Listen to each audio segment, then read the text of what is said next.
Hoje nós vamos iniciar uma série de mensagens cujo o tema é vida saudável. Diga comigo, vida saudável. Olha só o que diz a palavra do Senhor Jesus. 1 Tessalonicenses 5:23 diz assim: que o próprio Deus da paz os santifique inteiramente, que todo o espírito, diga comigo, espírito, alma e corpo de vocês seja conservado irrepreensível na vinda do nosso Senhor Jesus Cristo. Cubra sua cabeça, feche seus olhos, vamos orar. Pai, em nome de Jesus, eu coloco diante do Senhor, meu Deus, essa mensagem, que ela venha, meu Pai, fluir no nosso interior, plenamente, para produzir o seu devido fruto, Pai. No nome de Jesus, se você crê, diga amém. Então, olha só, esse versículo é um versículo muito importante, teologicamente falando, porque é muito clara, pela palavra de Deus, a integralidade do ser humano. Então, aqui fala que o homem foi criado por Deus como ser tripartido. Ou seja, quando Deus falou, façamos o homem à nossa imagem e semelhança, a natureza divina, a plenitude da divindade é composta por três pessoas: Pai, Filho e Espírito Santo. A semelhança de Deus, Deus também fez o homem com três essências: espírito, alma e corpo. Então, sabe, a nossa constituição é essa: espírito, alma e corpo. Então, a constituição do ser humano, pela palavra de Deus, é composta por essas três essências. Então, as Escrituras, ao mencionar essas três partes distintas, referem-se a elas como se tratando do nosso ser inteiro, da plenitude do nosso ser. Então, se nós quisermos falar do ser humano na sua plenitude, precisamos trabalhar as três essências: o espírito, a alma e o corpo do ser humano, que apesar de coexistirem na mesma pessoa, no mesmo ser, são partes muito interligadas, mas são diferentes. Então, voltando para o versículo, olha o que diz a Bíblia: que o próprio Deus da paz os santifique inteiramente. Então, existe aqui uma necessidade de santificação plena. Existe uma necessidade de nós cuidarmos das nossas três essências. Deus quer que nós cuidemos do nosso espírito, da nossa alma e do nosso corpo. É muito claro, Ele fala que o Deus da paz os santifique inteiramente. O que é esse inteiramente? Aí o versículo continua e diz que todo o espírito, a alma e o corpo de vocês seja conservado, irrepreensível até a vinda do nosso Senhor Jesus Cristo. Então, a santificação completa é a conservação irrepreensível dessas três partes. E olha, interessante o verbo, que seja conservado inteiramente. E o interessante é o conceito de conservação, que apesar de ser muito parecido com o conceito de preservação, mas na verdade é muito diferente. Olhando para a questão ambiental, quando você diz, olha, essa área aqui é uma área de preservação. Então, uma área preservada é aquela área que não se pode tocar, que não se pode mexer para nada, porque ela está o quê? Preservada. Não se pode usar, não se pode mexer, não se pode explorar. Agora, quando se fala de conservação, quando se fala de conservar, se fala de um uso responsável. Um uso com responsabilidade. Pode usar, mas tem que usar com responsabilidade para não desgastar, para não acabar. Por exemplo, para você entender direitinho, existem algumas comunidades, aqui na nossa cidade, no nosso município, que ficam, por exemplo, ao entorno de um lago. Tem várias comunidades que estão ao redor de um lago. E esse lago é a fonte econômica dessas comunidades. Para que não se acabe tudo de uma vez, essas comunidades fazem o que chamam de acordo de pesca. Então, esse acordo de pesca são algumas regras que todos aqueles habitantes daquela comunidade ou em torno do lago têm que seguir para todo mundo usar, mas com responsabilidade para não acabar. Deu para entender? Amém? Então, o conceito de conservação é esse. A Bíblia diz que o nosso espírito, a nossa alma e o nosso corpo precisa ser o quê? Conservado. Ou seja, nós devemos usar com responsabilidade. Olha só como é interessante. Então, infelizmente, muitos líderes, muitos ministérios se preocupam, dão uma ênfase muito grande para a questão espiritual. Ótimo, muito bem, né? Afinal de contas, né, o Espírito está conectado com o Espírito de Deus, então a gente precisa realmente dar uma ênfase muito grande com essa questão espiritual. Mas o clamor aqui da Bíblia diz que Deus não está interessado só no nosso espírito. Ele está interessado na nossa alma. E Ele está interessado até no nosso corpo. Enquanto estamos vivendo aqui. Então existe um clamor da palavra para que os crentes possam se preocupar com o seu ser inteiro. Amém ou não amém? Então tem crente que se preocupa muito com a sua vida espiritual, mas não é relaxado na sua vida emocional. Muitos até cuidam do emocional, mas são muito relaxados com o seu corpo. Mas a Bíblia diz, e ela nos exorta, que Deus tem interesse que todo o nosso ser, espírito, alma e corpo, seja o quê? Conservado. Nós precisamos usar com responsabilidade. Amém ou não amém? Olha o que diz aqui. As escrituras fazem uma clara distinção entre espírito e alma. E de fato, ambos compõem aquilo que chamamos de homem interior. Né? O nosso homem interior, estamos falando do espírito e da alma. Segundo aos Coríntios 4,16 diz assim: por isso não desanimamos, embora exteriormente estejamos a desgastar-nos, interiormente estamos sendo renovados dia após dia. Então o que está falando aqui? Do homem exterior, que está passando o tempo e as pessoas estão ficando mais desgastadas, o corpo está envelhecendo, os sinais da idade estão chegando, mas o homem interior, se está ligado no Espírito, em Cristo, esse homem interior, a alma e o Espírito, devem estar sendo o quê? Renovados a cada dia. Então é muito interessante pela palavra a distinção dessas três essências. Então esse homem interior, na verdade, são essências e são distintos entre si. E é um versículo que traz mais luz acerca dessa diferença.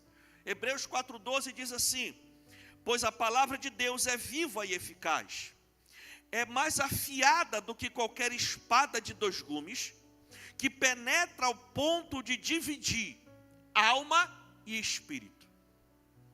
A palavra de Deus, a palavra pregada, ela tem esse poder de separar a sua alma do seu espírito para tratar aquilo que é para tratar na alma e aquilo que é para tratar no espírito.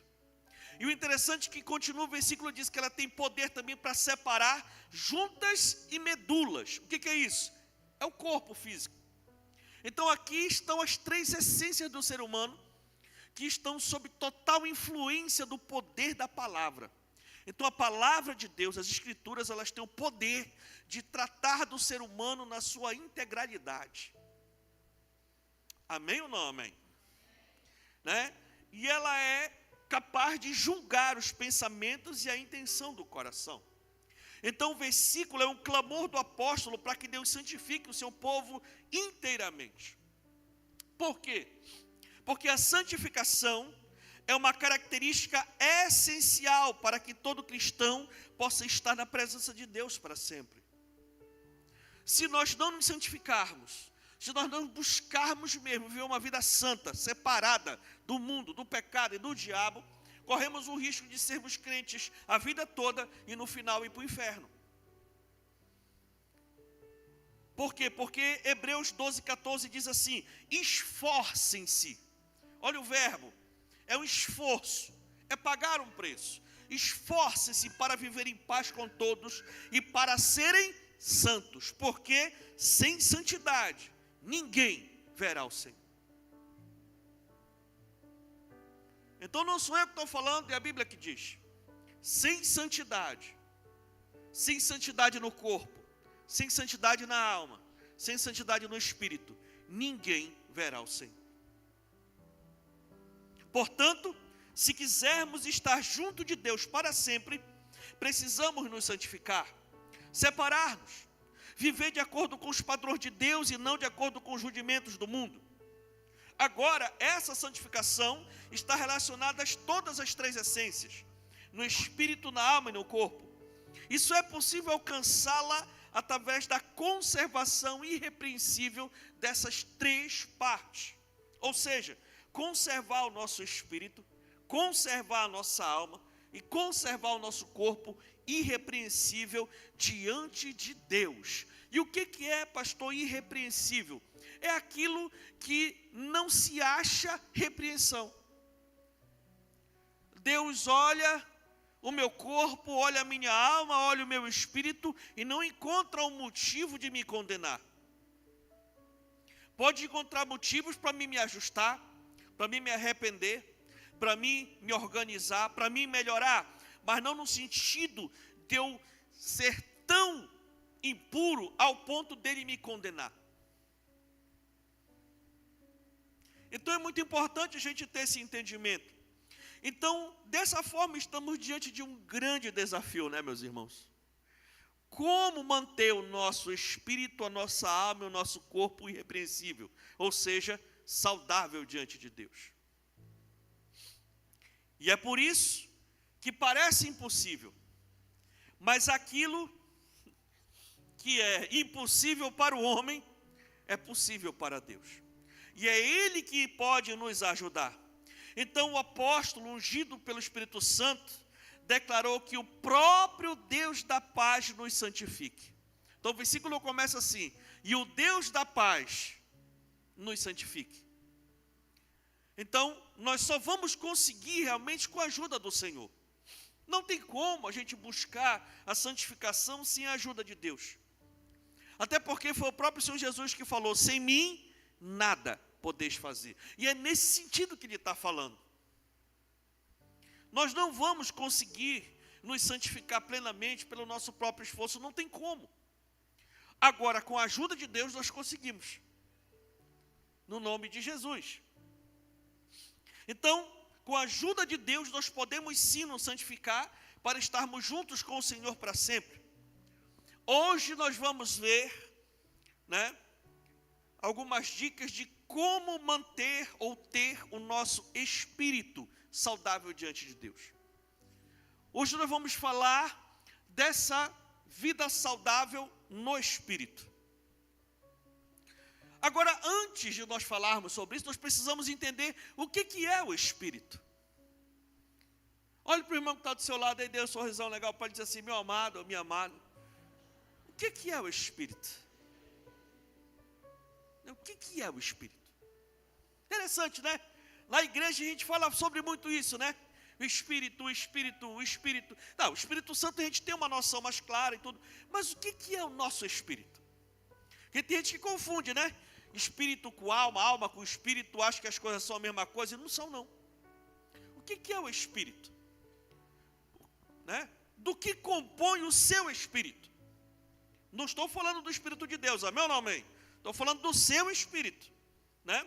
O que é o espírito? Meus queridos, o espírito do homem é a vida. É a vida.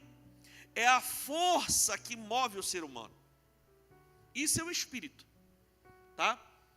É uma força, tá certo? É algo que vem de Deus. Não existe uma outra fonte de vida que não venha de Deus. Só Deus pode fazer viver qualquer coisa. É impressionante. E da mesma forma nós também. Nós vivemos porque Deus liberou do espírito de vida sobre o homem. Né? O homem só passa a ser um ser vivente quando recebe o espírito. Porque foi assim na criação do primeiro ser humano. Foi assim na criação de Adão.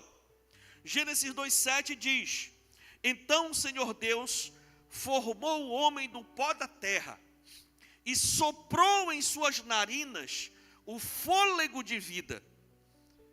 E depois disso, o homem se tornou um ser vivente. Escute, Deus fez o corpo do homem com os elementos químicos da terra, do pó da terra, dos elementos químicos da terra. Por isso que tudo que tem na terra tem no nosso corpo também. Tem ferro, tem magnésio, tem cobre, tem cálcio, tudo. Todos os elementos da terra tem no corpo do homem.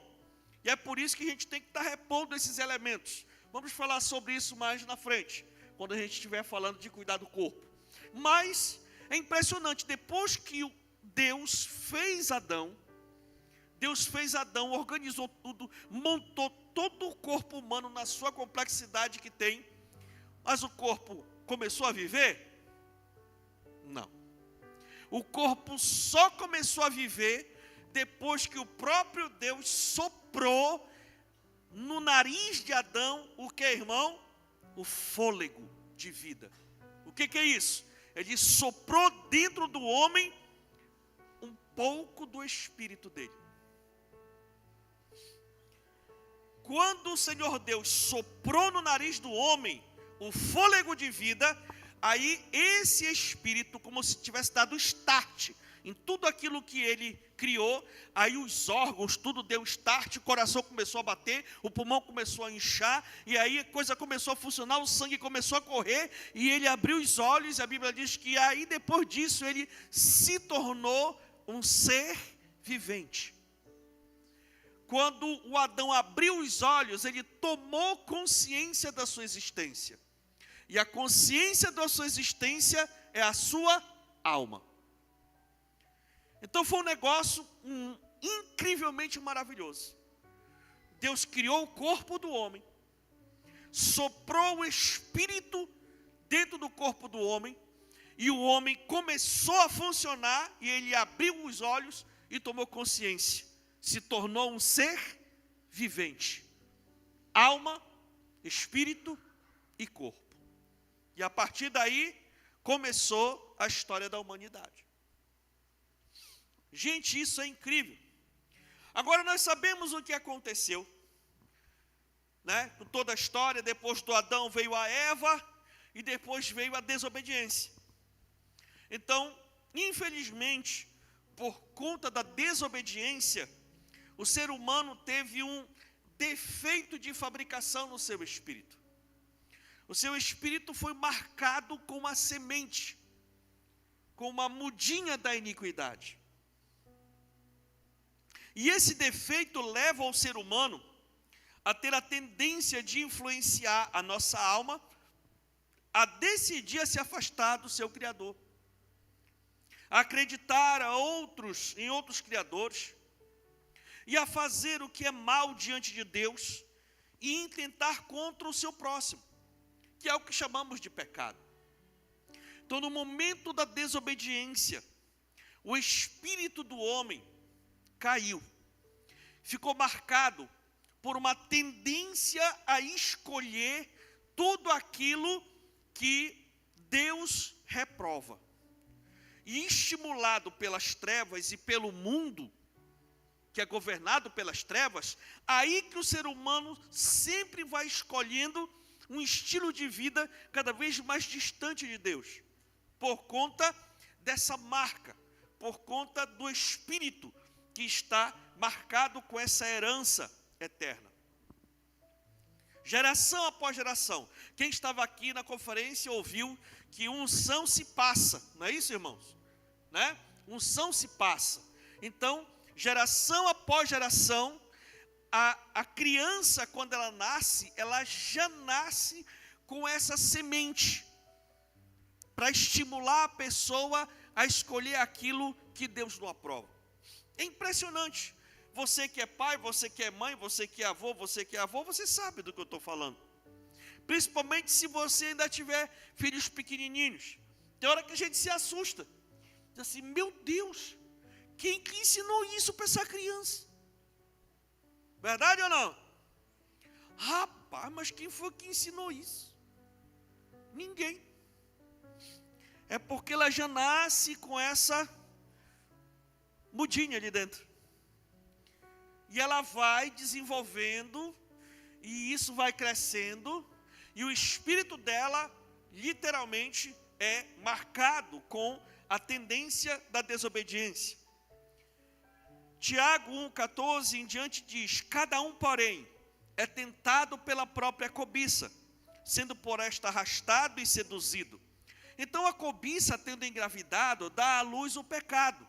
E o pecado, após ter se consumado, gera a morte. Então esse defeito de fabricação foi repassado às futuras gerações, de forma que todas as pessoas chegam a cometer pecados, pois o seu espírito está corrompido pelo pecado da desobediência. O interessante é que Romanos 3,23 é muito claro, diz assim, olha, pois todos pecaram e estão destituídos da glória de Deus, por conta disso. Conclui-se então, que todas as pessoas que nascem nessa terra, já vêm com o espírito doente. Com a tendência de levar a pessoa a se distanciar do seu Criador. E essa doença leva a pessoa, mesmo sendo a melhor pessoa do mundo, a viver uma vida marcada por esta doença diante de Deus. Romanos 5,12 diz: portanto, da mesma forma como o pecado entrou no mundo por um homem, e pelo pecado a morte, assim também a morte veio para todos os homens, porque todos pecaram. Então essa é a condição humana. Então, pastor, o que podemos fazer para tirar a doença do nosso espírito? Né?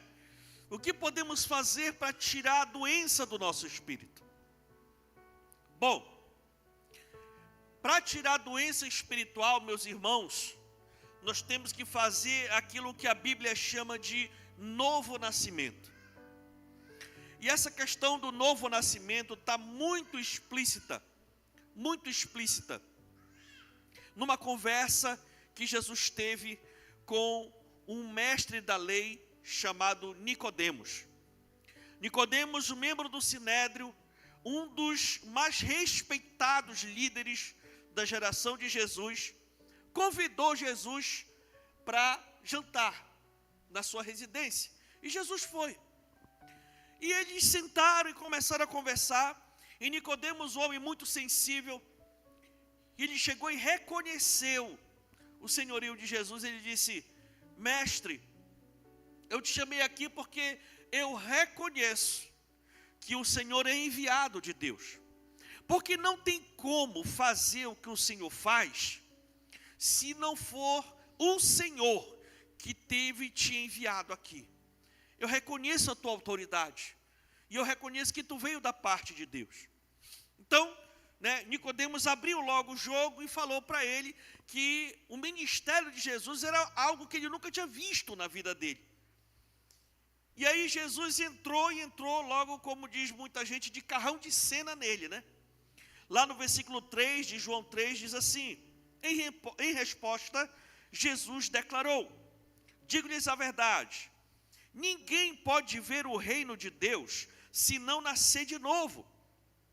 Perguntou Nicodemos: como alguém pode nascer sendo velho? É claro que não pode entrar pela segunda vez no ventre da sua mãe e renascer. Olha só, como é que a pessoa vai nascer de novo? Nicodemos estava muito focado no nascimento do corpo. Olha o que Jesus fala.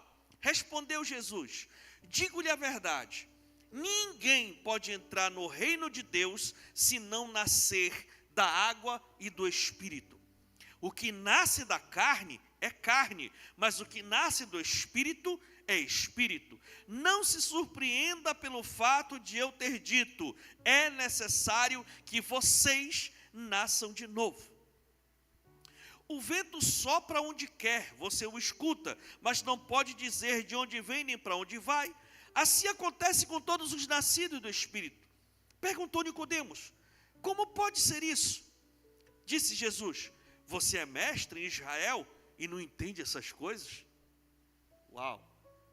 Deu um nó no juízo de Nicodemos essa revelação. Nicodemos tinha um entendimento sobre a existência do homem. Jesus vem e separa as coisas. Olha, o que é nascido da carne é carne. Nasceu, está existindo, está de boa. O que é da carne é carne. Só que tu precisa entender que tu tem que nascer de novo no Espírito. Tu tem que nascer de novo espiritualmente. E porque se não nascer de novo, não vai entrar no reino dos céus. E aquilo deu, sabe, um nó na mente de Nicodemos.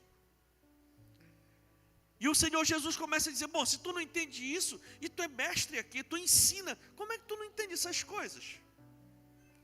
Então, meus irmãos, se alguém quiser entrar no reino de Deus, deve nascer de novo, no Espírito. E o interessante é que Jesus falou, né? Tem que nascer de novo, na água e no Espírito. O que ele está falando? Está falando justamente da pessoa nascer de novo e depois passar pelo batismo nas águas, que é o selo do novo nascimento. O interessante é que Jesus continua falando para Nicodemos. Versículo 14 de João 3.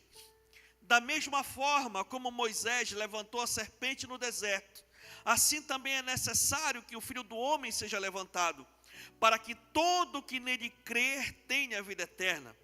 Porque Deus tanto amou o mundo, que deu seu Filho unigênito, para que todo que nele crer não pereça, mas tenha a vida eterna. Pois Deus enviou o seu Filho ao mundo, não para condenar o mundo, mas para que este fosse salvo por meio dele. Quem nele crê não é condenado, mas quem não crê já está condenado, por não crer no nome do Filho unigênito de Deus. Essa é a tônica. Esse é o momento nevrálgico do novo nascimento. Como é que eu nasço de novo, pastor? É quando nós convertemos a Jesus Cristo. É quando nós recebemos Ele como nosso Senhor e Salvador da nossa vida. É quando nós o aceitamos e entregamos a nossa vida a Ele. Fazemos uma aliança com Ele. É nesse momento que nós nascemos de novo. E fazendo isso diante de Deus e dos homens. Então, quando nós recebemos Ele como Senhor e Salvador da nossa vida, fazendo isso diante de Deus e dos homens, um milagre acontece. O nosso espírito é recriado. O nosso espírito nasce de novo. Então, o novo nascimento é um nascimento no âmbito espiritual, no âmbito desse fôlego de vida que habita dentro de nós. Quando nós recebemos Jesus, quando nós aceitamos Jesus, quando nós fazemos uma aliança com Jesus, reconhecendo que Deus amou o mundo de tal maneira que enviou o seu Filho para morrer no nosso lugar, para pagar os pecados da humanidade no nosso lugar, e nós fazemos isso de público, na frente de outras pessoas, o nosso espírito é recriado. Nós não sentimos nada exterior, nem na nossa alma. Por quê? Porque nós nascemos de novo no Espírito. É o nosso espírito que é recriado. Então é por isso que muita gente que não entende o milagre do novo nascimento, fala assim, não, eu fui lá, eu recebi Jesus, eu não senti nada, então não aconteceu nada. Não. Não é assim. Porque o novo nascimento, ele acontece no âmbito do Espírito. Então, meus irmãos, agora, esse novo Espírito, ele tem comunhão com Deus. Esse é o diferencial. O espírito que nós nascemos é um espírito corrompido pela herança do pecado. Mas quando a gente nasce de novo, o nosso novo espírito já não tem mais essa marca do pecado. Esse nosso espírito agora, o fôlego de vida, tem comunhão com Deus. Tem comunhão com o Espírito Santo. E é a partir desse momento que o Espírito de Deus começa a ministrar no nosso espírito. E aí, Ele vai nos ajudar a deixar muitas coisas que fazemos de errado e que prejudica as nossas vidas. Então, a mudança na nossa vida tem que ser de dentro para fora. Amém ou não amém? Então, esse lance da pessoa, agora tu é crente, tu está numa outra religião, e por tu estar em outra religião, tu vai deixar de fazer isso, fazer isso, fazer isso, fazer isso. Quando a pessoa pensa assim, ela está pensando só numa questão religiosa, que é tipo como se fosse uma mudança de fora para dentro. Você está me entendendo? Mas não, aquele que nasce de novo é ministrado pelo Espírito, de dentro para fora. E a pessoa é convencida pelo Espírito de que ela realmente precisa mudar. De que muitas coisas que ela fazia ou faz, ela precisa deixar para trás. E agora ela precisa abraçar outras coisas para fazer bem para o seu espírito. Daí que vem a questão de deixar os prazeres desse mundo, de deixar a mentira, de buscar realmente ter um caráter, uma integridade, buscar honestidade, buscar valores de virtudes e abandonar os valores depreciativos. Então, a verdadeira mudança, para quem nasce de novo, ela vem de dentro para fora. E agora, aquelas áreas que a pessoa não consegue realmente, ela vai buscar ajuda no reino de Deus. Aí tem liderança, tem a visão, tem a igreja para ajudar a dar um toque a mais. Porque muitas vezes, a pessoa estava tão envolvida naquele hábito, tão envolvida naquilo ali, que ela realmente gerou pendências espirituais mais profundas. Aí nesse processo, entra para a igreja e a igreja vai ajudá-la a ser liberta de todas essas questões. Então esse é o processo interior. Quando você nasce de novo, no seu interior, a Bíblia diz que fluirão rios de águas vivas. Porque o Espírito de Deus começa a ministrar no seu espírito e você começa realmente agora a ter um entendimento das coisas de Deus. O novo espírito agora deseja o que é de Deus. Antes a pessoa detestava as coisas de Deus. Mas agora, nascida de novo, ela começa a gostar e até a amar as coisas de Deus. O exemplo do apóstolo Paulo. O apóstolo Paulo, ele odiava os cristãos a ponto de persegui-los. Mas depois que ele nasceu de novo, ele começou a amar tanto as coisas de Deus, que ele começou a dizer, olha, para mim, o viver é Cristo e o morrer é lucro. Olha só. Outro momento ele chegou a dizer, agora já não sou eu quem vivo, mas Cristo vive em mim. Como é que pode uma transformação dessa? Só é possível através do novo nascimento. E é por isso que só quem passa por esse nível de transformação é que chega nesse nível de comportamento. Você poderia estar em qualquer lugar nesse momento. Domingo, finalzinho de tarde para começo de noite, amanhã é segunda-feira, todo mundo cedo vai pegar no batente, poderia estar descansando, organizando a casa, fazendo alguma coisa, preparando já para amanhã. Mas sabe por que você está aqui? Porque o Espírito de Deus ministrou no teu espírito e você disse, não, eu preciso ir para a igreja. Eu preciso ir para a igreja, eu preciso estar na presença de Deus, eu preciso receber algo diferente para mim entrar na semana bem, para poder varar no final dela também bem. Sabe, queridos, então esse é o diferencial de quem realmente nasce de novo. Um novo convertido agora tem o espírito curado diante de Deus e começa a ter experiências com o próprio Espírito de Deus, pois agora quem está em Cristo é o templo do Espírito Santo de Deus. 1 Coríntios 3, 16, 17 diz assim, vocês não sabem que são santuários de Deus e que o Espírito de Deus habita em vocês? Se alguém destruir o santuário de Deus, Deus o destruirá, pois o santuário de Deus, que são vocês, é sagrado.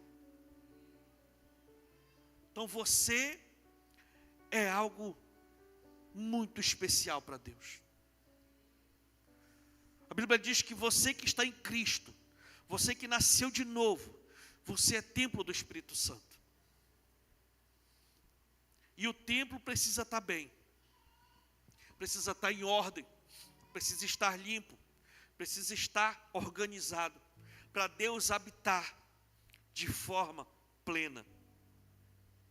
Então nós entendemos que se buscarmos continuamente a viver em comunhão com o Espírito de Deus, mantemos o nosso próprio espírito saudável diante de Deus. Aí depois que a gente nasce de novo, começa uma jornada.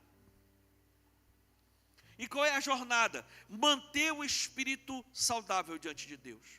E como fazendo isso? Tendo uma vida espiritual saudável. Devocional, envolvimento no reino de Deus, leitura da Bíblia, de oração, procurar realmente as coisas de Deus, ter prazer nas coisas de Deus, e com isso você vai manter o seu espírito saudável. Muitos crentes adoecem espiritualmente porque acham que se eu já aceitei Jesus, já está tudo garantido. Não, não, não. Assim como o seu corpo adoece várias vezes da mesma doença, o seu espírito também. Se você não tomar cuidado, a sua saúde espiritual vai embora. E o Senhor nos chama para a autorresponsabilidade, para o autocuidado. Amém, meus irmãos? Não é responsabilidade do pastor, não é responsabilidade da igreja, não é responsabilidade de ninguém cuidar do seu espírito. A responsabilidade é sua. Todos os outros seus irmãos, líderes, pastores, que são seus irmãos também, nós estamos aqui para nos ajudar, para nos encorajar, para nos estimular, para todo mundo ajudar um ao outro, para ver se todo mundo continua saudável na presença de Deus.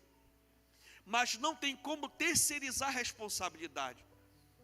E olha, eu louvo muito a Deus porque é assim. Por isso que tem muita gente que diz assim, olha, a salvação é individual. Geralmente falo isso para a gente não se meter na vida dele, né? Mas você sabe o que é isso mesmo? A salvação é individual. Lá naquele dia, naquele grande dia, a pessoa disse assim, rapaz, e aí, por que tu deixou a doença entrar no teu espírito? Ah, foi por causa do pastor. Não, não foi não. Não vai valer não. Ah, foi por causa do irmão. Não. Ah, porque me machucaram, ah, porque fizeram isso comigo. Ah, não. Tudo bem, aconteceu, eu vi, aconteceu. Mas não cola. Não aceito isso. Por quê? Porque a salvação é individual. Cada um vai prestar conta de si diante do Senhor.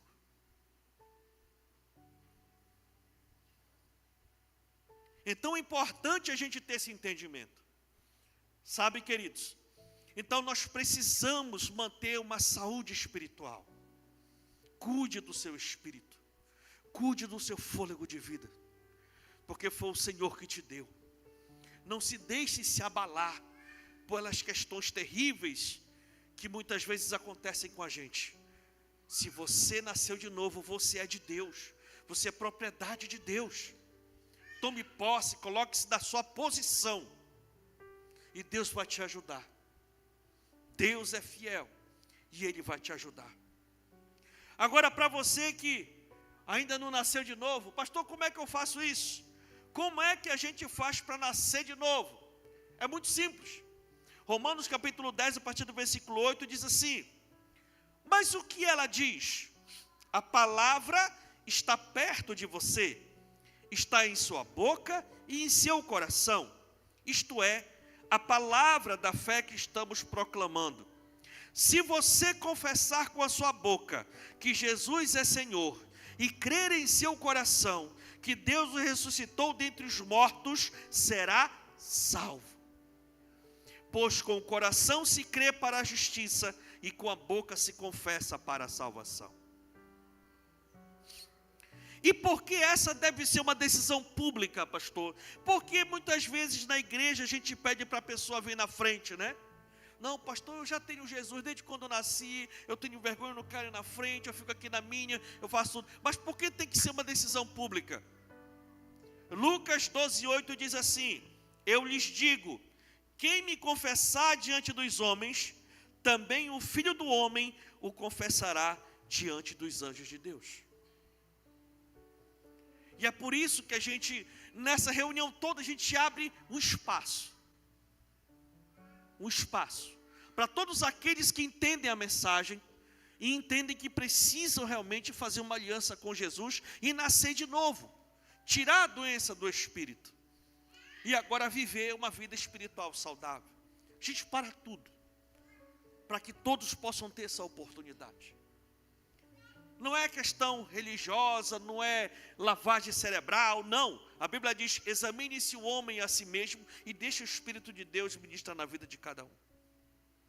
Mas o nosso papel como irmãos em Cristo, como pessoas que querem e que estão desfrutando de uma vida diferente em Deus, nós queremos que todos também experimentem dessa mesma dádiva, dessa mesma graça.